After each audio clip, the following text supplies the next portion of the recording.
Guys, Ram बनने के लिए सिर्फ करोड़ों का बजट नहीं चाहिए, सिर्फ सुपरस्टार का टैग नहीं चाहिए, सिर्फ वीएफएक्स नहीं चाहिए। राम बनने के लिए वो एहसास चाहिए जिसे देखकर लोगों का सिर अपने आप झुक जाए। लेकिन आज सोशल मीडिया पर सबसे बड़ा सवाल यही है कि क्या रणवीर कपूर में वो राम वाला एहसास है, या बॉलीवुड ने एक बार फिर से स्टार को कैरेक्टर से बड़ा मान लिया है। मैं ये नहीं कह रही कि रणवीर कपूर एक खराब एक्टर हैं। उन्होंने अपनी एक्टिंग से लाखों फैंस के दिलों पर रूल किया है। चाहे बर्फी में एक इनोसेंट बॉय का रोल हो, संजू में संजय दत्त की बॉडी लैंग्वेज पकड़नी हो, या एनिमल में बिल्कुल अपोजिट पर्सनैलिटी का रोल हो, रणवीर ने हर बार अपने आप को प्रूव किया है कि वो एक शानदार परफॉर्मर हैं। लेकिन प्रॉब्लम ये है कि हर अच्छा एक्टर हर कैरेक्टर के लिए नहीं सही रहता। और जब बात भगवान राम की हो तब सिर्फ एक्टिंग नहीं, ऑडियंस की एक्सेप्टेंस भी मैटर करती है। क्योंकि भगवान राम सिर्फ एक कैरेक्टर नहीं, करोड़ों लोगों की आस्था है। अगर टीजर देखने के बाद लोगों का पहला रिएक्शन ये आता है कि ये तो एनिमल वाला रणवीर है, तो सवाल उठाना लाजमी है। और ये सवाल एक्टर पर नहीं बल्कि कास्टिंग पर उठता है। रामायण का टीजर रिलीज होते ही सोशल मीडिया दो पार्ट्स में ब्रेक हो गया है। एक तरफ लोग फिल्म के grand visuals, VFX, background score और स्केल्स की तारीफ कर रहे हैं, तो दूसरी तरफ सबसे ज्यादा डिस्कशन रणवीर कपूर की कास्टिंग को लेकर चल रहा है। कई लोगों का कहना है कि वो भगवान राम के कैरेक्टर के लिए सही चॉइस नहीं है। और ऑनेस्टली ये डिबेट नई है। जिस दिन कास्टिंग अनाउंस हुई थी उसी दिन से लोग यही सवाल पूछ रहे हैं कि क्या ऑडियंस रणवीर कपूर को भगवान राम के रूप में एक्सेप्ट कर पाएगी। क्योंकि ये सिर्फ एक फिल्म नहीं, ये रामायण है। एक ऐसी स्टोरी जिसे हमारे पेरेंट्स ने भी देखा, हमने भी बचपन से सुना और आने वाली जनरेशन भी सुनेगी। और जब बचपन से आपके माइंड में भगवान राम की एक फिक्स्ड इमेज हो तो किसी नए एक्टर को एक्सेप्ट करना आसान नहीं होता। और अगर उस एक्टर की पहले इतनी सारी स्ट्रॉन्ग बॉलीवुड इमेज हो तो चैलेंज और भी बड़ा हो जाता है। जब भगवान राम की बात होती है तो आज भी सबसे पहला नाम अरुण गोविल का सामने आता है। वजह सिर्फ उनकी एक्टिंग नहीं बल्कि ऑडियंस की एक्सेप्टेंस थी। वो उस दौर के कोई बड़े बॉलीवुड सुपरस्टार नहीं थे। लोगों ने उन्हें पहले किसी ग्लैमरस या रोमांटिक रोल में नहीं देखा था। Nobody knows him. और जब लोगों ने एक फ्रेश फेस को राम के रूप में देखा तो उसे इमीडिएटली एक्सेप्ट कर लिया, क्योंकि उनकी कोई ऐसी स्ट्रॉन्ग इमेज नहीं थी जो लोगों के माइंड में पहले से बनी हो। वो एक फ्रेश फेस थे। और जब ऑडियंस ने पहली बार उन्हें राम के रूप में देखा तो उन्हें एक्टर नहीं बल्कि भगवान राम दिखाई दिए। उनकी स्माइल, उनकी सिंप्लिसिटी, उनकी आंखों की शांति और उनका काम ऑरा लोगों के दिलों में बस गया। और शायद यही वजह थी कि आज भी करोड़ों लोग अरुण गोविंद को ही भगवान राम के रूप में याद करते हैं। दूसरी तरफ रणवीर कपूर के साथ सिचुएशन बिल्कुल अलग है। लोगों के माइंड में उनकी इमेज पहले से ही एनिमल वाले वॉयलेंट एक्टर की और रोमांटिक हीरो की बनी हुई है। ऐसे में चाहे वो अपना 100% ही क्यों ना दे दे, ऑडियंस के लिए उस इमेज से बाहर निकलकर उन्हें भगवान राम के रूप में देखना आसान नहीं होगा।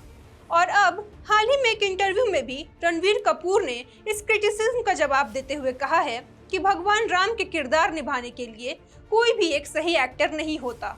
वहीं नितेश तिवारी ने कहा है कि उन्होंने रणवीर कपूर को श्री राम और साई पल्लवी को सीता माता के रूप में इसलिए चुना क्योंकि उन्हें हमेशा से ये लगा कि रणवीर कपूर की आंखों में उन्हें भगवान राम दिखेंगे और सीता माता दिखेंगी साई पल्लवी की आंखों में। उनकी बात भी अपनी जगह सही हो सकती है, लेकिन आखिर में फिल्म ऑडियंस के लिए बनती है और ऑडियंस की प्रेजेंस सबसे ज्यादा इम्पोर्टेंट होती है। सिनेमा सिर्फ एक्टिंग नहीं होता बल्कि सालों तक बनी पब्लिक इमेज भी होता है। रणवीर कपूर एक शानदार एक्टर हैं, इसमें शायद ही किसी को डाउट होगा, लेकिन सवाल उनकी एक्टिंग पर नहीं, उनकी सुटेबिलिटी पर उठ रहा है। कपूर फैमिली की पब्लिक इमेज हमेशा से ही ग्लैमर, लग्जरी, रोमांस और बॉलीवुड रॉयल्टी की रही है, जबकि भगवान राम का नाम आते ही लोगों के मन में सिंप्लिसिटी, सैक्रिफाइस, कामनेस, डिग्निटी और डिवाइनिटी का तस्वीर आता है। और यही वजह है कि बहुत सारे लोग रणवीर का ओवरऑल ऑरा इसके साथ नेचुरली कनेक्ट नहीं कर पा रहे। ये किसी की भी पर्सनल क्रिटिसिज्म नहीं बल्कि ऑडियंस का परसेप्शन है, जिसे पूरी तरह इग्नोर नहीं किया जा सकता। शायद यही वजह है कि सोशल मीडिया पर बार बार एक फ्रेश फेस की डिमांड सामने आ रही है। लोगों का मानना है कि भगवान राम जैसे डिवाइन और इमोशनल कैरेक्टर के लिए ऐसा चेहरा होना चाहिए जिसे देखकर किसी दूसरे फिल्म या पुराने कैरेक्टर की याद ना आए। ऐसा एक्टर जिसने अपनी कोई स्ट्रॉन्ग बॉलीवुड इमेज पहले से ही ना बनाई हो, ताकि ऑडियंस उसे सीधा भगवान राम के रूप में एक्सेप्ट कर सके। वहीं इन सारी कंट्रोवर्सी पर अब दीपिका चिल्का ने भी स्टेटमेंट दिया है। उनका कहना है कि एक एक्टर के लिए अलग अलग तरीके का किरदार निभा पाना बहुत ही अच्छी बात है। जो इंसान बर्फी में काम कर सकता है वो एनिमल में भी काम कर सकता है, और जो एनिमल में काम कर सकता है वो राम का किरदार भी निभा सकता है। मींस उनके साइड से तो रणबीर को क्लीन चिट मिल गई है। बट अब बात करते हैं नीतीश भारद्वाज की। उन्होंने भी रणबीर को सजेशन दिया है और उन्होंने अपनी पोस्ट में कहा है कि आरके एक एक्टर के तौर पर मैंने आपको हमेशा पसंद किया है, लेकिन अब भारत की हेरिटेज, वैल्यू, कल्चर और ट्रेडिशन को रिस्पेक्ट करने की बारी आपकी है। ये सोशल रिस्पॉन्सिबिलिटी अब आपकी शुरू होती है, इसीलिए अब एनिमल जैसी फिल्मों का हिस्सा ना बने, चाहे उसके लिए आपको कितनी भी बड़ी रकम क्यों ना मिल जाए। ऐसे ऑफर्स को प्लीज एक्सेप्ट ना करें। कृपया अपनी वॉइस और इन्फ्लुएंस को गलत डायरेक्शन में इस्तेमाल न करें। भारत के पास आपकी एक्टिंग टैलेंट को शोकेस करने के लिए ऐसी कई बेहतरीन स्टोरीज हैं जो आपकी एबिलिटी के साथ जस्टिफाई करती हैं। मुझे बस ये उम्मीद है कि भारत की ऑडियंस साई पल्लवी को सीता के रूप में और खुले दिल से आपको भगवान राम के रूप में एक्सेप्ट करेगी। मतलब सजेशन तो क्लियर है, या तो आप एनिमल बन सकते हैं या फिर भगवान Ram, but you can't B both. लेकिन आखिर में ये डिबेट सिर्फ रणबीर कपूर की एक्टिंग की नहीं बल्कि उनकी कास्टिंग की है, क्योंकि भगवान राम कोई नॉर्मल फिक्शनल कैरेक्टर नहीं है बल्कि करोड़ों लोगों की आस्था और इमोशन का सेंटर है। और ऐसे रोल में सिर्फ एक्टिंग टैलेंट ही काफी नहीं होता, बल्कि face value, acceptance, personality, aura और ऑडियंस से इमोशनल कनेक्शन भी बहुत मैटर करता है। टीजर रिलीज हो चुका है, लेकिन सवाल अभी भी वही है, क्या मेकर्स ने भगवान राम के रोल के लिए सही एक्टर को चुना है या फिर एक बड़े स्टार को इस आइकॉनिक कैरेक्टर में कास्ट कर दिया गया है। हो सकता है फिल्म रिलीज होने के बाद रणबीर कपूर अपनी परफॉर्मेंस से ये डाउट खत्म कर दें और लोगों के दिलों में अपनी जगह बनाकर उनकी थिंकिंग बदल दें।